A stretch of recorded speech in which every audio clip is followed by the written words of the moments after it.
D'après le chef du centre de passation d'examen situé à l'Institut Kinyabwiri qui s'est exprimé hors micro, une élève a d'abord eu des soucis sanitaires en plein examen la journée.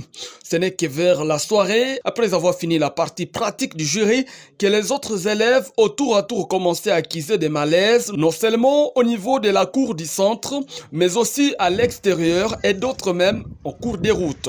Au total, 11 élèves, toutes des filles et issues d'une même option nutrition et ayant participé à cette pratique ont été admises au centre hospitalier Moutiri, structure sanitaire située à proximité du centre d'examen. Selon le médecin traitant contacté ce samedi, toutes ces élèves malades présentaient les mêmes symptômes, ce qui fait croire à une même pathologie.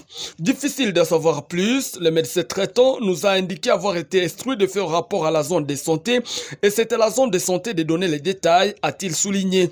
Le nombre d'élèves malades va au-delà des 11, a informé l'un des jurés. À part ceux qui sont internés au centre hospitalier Moutiri, d'autres élèves ont préféré se faire soigner dans leur quartier respectif, a-t-il indiqué. Revenons sur les conditions dans lesquelles s'est déroulée la pratique pour ces élèves de nutrition, il y a lieu de s'inquiéter. En effet, dans l'une des salles de classe choisies pour la pratique et que nous avons visitées, 5 dispositifs servant pour bras zéro y étaient visibles.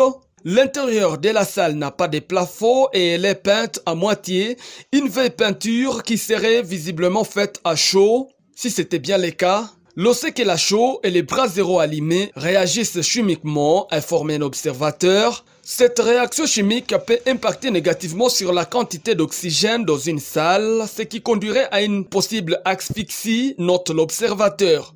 De toutes les façons, qui dit mieux, attendons le résultat des analyses médicales.